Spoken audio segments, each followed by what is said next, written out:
Olá! Na aula passada nós falamos sobre as principais características do romantismo e na aula de hoje nós falaremos como essas características se manifestaram em Portugal e no Brasil.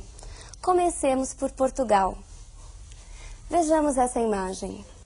Em Portugal, o romantismo é a estética literária que dá início à chamada Era Moderna ou Romântica. Didaticamente falando, o romantismo português tem início em 1825, com a publicação do poema Camões, de Almeida Garré, e permanece no cenário literário até as primeiras atitudes de rebeldia de um grupo de estudantes de Coimbra, isso em 1865, na famosa Questão Coimbrã, que abre caminho para um novo movimento, o realismo. A partir das principais características românticas e da grande variedade temática, esse romantismo em Portugal se divide em 3 grandes gerações ou momentos. Vejamos quais são os 3 grandes momentos do romantismo em Portugal.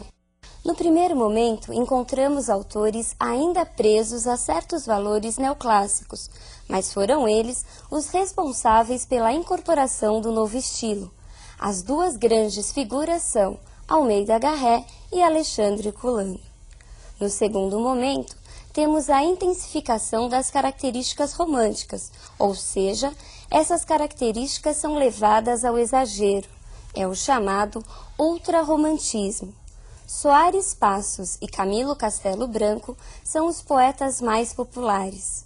Já no terceiro momento, encontramos um prenúncio do realismo, com autores se distanciando das características românticas lá do período inicial. Destacam-se neste momento João de Deus e Júlio Diniz. Vejamos agora o grande poeta, o grande autor deste primeiro momento do romantismo português. Em seus primeiros textos, encontramos um Garré que, mesmo livre da influência árcade, ainda não escreve plenamente dentro das vertentes românticas. Sua obra Camões conta a história da grande figura do renascimento português, da sua vida atribulada, das suas paixões e do seu grande amor pela pátria. Já em Folhas Caídas, que é um texto em poesia, e em Viagens na Minha Terra, que é um texto em prosa, nós encontramos aí um autor realmente fiel às características românticas. Nós encontramos um Almeida Garré que fala das suas paixões, das suas emoções, das suas dores e das suas angústias. Garré também se dedicou ao teatro, sendo considerado o fundador do Teatro Nacional Português. Mas você deve estar aí se perguntando, mas Edna, nós já não vimos que o fundador do teatro português era Gil Vicente? Isso mesmo, mas não se esqueça, Gil Vicente foi o fundador do teatro, mas do teatro português, ainda muito influenciado pelos valores da Idade Média.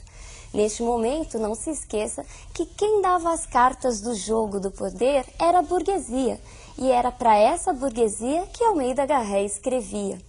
É por isso que nós temos aí não mais um teatro para a aristocracia, mas sim um teatro para o povo, para a burguesia. Garré chegou até a escrever um texto em homenagem a Gil Vicente. Ele escreveu a peça chamada Um Alto a Gil Vicente. E também influenciado por esse sentimento nacionalista, o nacionalismo foi uma grande característica romântica, o que Garré faz? Ele vai narrar aí, numa peça, as histórias que envolviam lá o mito do sebastianismo. Lembrem-se que no mito do sebastianismo, as pessoas acreditavam que Dom Sebastião não havia morrido na Batalha de Alcácer Quibir, mas que estaria vivo, encoberto, e que voltaria para salvar Portugal. Todas essas histórias Almeida faz, ele relata na peça chamada Frei Luís de Souza. Passemos agora a um outro grande poeta, um outro grande autor dessa primeira geração, deste primeiro momento romântico. Vejamos quem é esse autor. Alexandre Herculano era ativista político e, ao lado de Garré, participou das lutas liberais em Portugal. Podemos falar que Alexandre Herculano é o iniciador do romance histórico em português. Ele soube, como ninguém, aliar as características do romantismo ao registro histórico. Eurico o Presbítero é o seu grande romance histórico, é a sua grande obra. E por que Eurico o Presbítero? Presbítero é a mesma coisa que padre, que religioso. Neste texto, Alexandre Herculano vai contar, além do caso amoroso, do amor impossível, ele vai falar um pouco de todo o período da reconquista, da retomada do poder aí em Portugal. Que retomada? Não se esqueçam que durante a Idade Média, Portugal e a Espanha, toda a Península Ibérica, teve uma forte dominação dos povos árabes. E neste texto, em Eurico Presbítero, o Alexandre Herculano retoma este período. Além dessa história da reconquista, da retomada do poder, Alexandre Herculano também vai criticar o celibato clerical. E o que vem a ser isso? O celibato clerical, ele diz o quê? Ele não permite que o padre, que o religioso se case. E neste texto, o Alexandre Herculano critica. Quem eram as personagens principais? Nós tínhamos Eurico e Ermengarda. Eles eram apaixonados, mas tinham aí as contradições todas da família, e a família de ambos não aceitavam aí o casamento. Depois de várias situações, eles acabam se separando, Ermengarda e ele acabam entrando para a vida religiosa. Depois de várias idas e vindas, o Eurico se disfarça aí num cavaleiro negro e parte para salvar a amada dos invasores árabes. E aí a gente tem todo o desenrolar da história. Vejamos agora um outro importante autor já de uma outra geração. Camilo Castelo Branco foi o primeiro escritor português a viver e sobreviver exclusivamente da literatura. Isto porque ele escrevia por encomenda, de acordo com o gosto popular. O que significa escrever de acordo com o gosto popular? Significaria hoje escrever de acordo com o Ibope. Se a personagem estivesse fazendo sucesso, se fosse aí benquista pelo público, ela ganhava um destaque e a sua história crescia. Se ao contrário o público não gostasse da personagem, essa personagem acabava saindo da história, fazendo uma longa viagem, muitas vezes sem voltas ou até mesmo morrendo. Dizem que Camilo Castelo Branco teve uma vida amorosa muito agitada e que ele sempre esteve envolvido aí em casos amorosos com pessoas casadas da alta sociedade. Esses seus relacionamentos, esses seus casos amorosos influenciaram muito sua obra. Conta-se que um dos relacionamentos mais famosos e duradouros foi o seu romance com Ana Plácido, uma jovem recém-casada que abandonou o marido para viver junto com Camilo. É este romance que vai ser aí a inspiração para a grande obra de Camilo Castelo Branco, Amor de Perdição. Vejamos uma cena então do livro Amor de Perdição. Amor de Perdição conta a história de amor de Simão e Teresa. Os pais dos jovens não aceitavam o relacionamento dos dois, fazendo de tudo para que eles se separassem. Teresa é mandada para um convento e Simão, acusado de um crime, acaba sendo preso e mandado embora para a Índia. Mesmo longe, Teresa e Simão permanecem se comunicando através de cartas. O final da história? Este eu não vou contar, você tem que ler para saber o que acontece aí no final com a Teresa e com o Simão. O próximo autor desse período é Soares de Passos.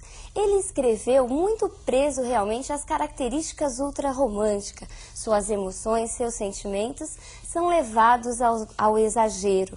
Seus temas prediletos são relacionados à morte, a coisas fúnebres, a todo esse sentimento aí de morbidez. Seu principal texto, seu principal poema é Noivado no Sepulcro. Imagine que romântico, um noivado aí numa sepultura. Já no terceiro momento, nós encontramos João de Deus, um poeta de um texto só. Ele só tem uma grande obra chamada Campo de Flores. Neste texto aí, ele começa a introduzir alguns prenúncios do que vai ser, mais para frente, o nosso realismo.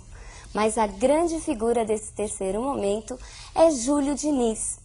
Júlio Diniz escreveu uma grande obra que chegou até a ser adaptada para uma novela de televisão. Vejamos que obra é essa que já foi até tema de novela. As Pupilas do Senhor Reitor, Crônica da Aldeia, obra que conta a história de duas irmãs órfãs que vivem sob os cuidados do Senhor Reitor e que se apaixonam por dois irmãos, Pedro, o lavrador, e Daniel, o médico recém-formado que volta para a aldeia. Há todo aí um conflito amoroso, uma série de confusões ao longo da narrativa. Uma irmã se acaba apaixonando por um irmão, depois a outra que troca e uma confusão tremenda. Mas no final tudo acaba bem, as personagens acabam vivendo felizes para sempre. É o típico final feliz. Tudo isso que nós falamos até agora foi sobre Portugal, sobre o romantismo em terras portuguesas. Mas o que será que estava acontecendo no Brasil? Como foram as manifestações românticas em nossa terra? Vejamos uma imagem que nos mostra o que estava acontecendo no Brasil neste período. O romantismo brasileiro marca o início de uma verdadeira literatura nacional e está intimamente ligado ao processo de independência da colônia. O romantismo brasileiro tem início em 1836, com a publicação da obra Suspiros Poéticos e Saudades, de Gonçalves de Magalhães. É também o ano da publicação do primeiro número da revista Niterói, isso lá na França. E ele vai se estender até por 1881, quando ocorre a publicação de Memórias Póstumas de Brás Cubas, romance realista de Machado de Assis, e a publicação do livro Mulato, um romance naturalista de Aloísio Azevedo. Aqui no Brasil, durante o romantismo, se produziu muito e nos mais variados gêneros. Vejamos quais são os principais gêneros do romantismo no Brasil. No Brasil, nós encontramos a poesia, que foi marcada pelo fenômeno das gerações, o romance, que se destacou por sua grande amplitude temática, e o teatro, que ficou conhecido por suas comédias de costumes. Bom, pessoal, por hoje é só. Falamos do romantismo em Portugal e iniciamos o estudo sobre o romantismo no Brasil. Mas por ser uma obra muito vasta, nós falaremos do romantismo no Brasil em nossas próximas aulas. Por hoje é só, um grande abraço e até a próxima aula.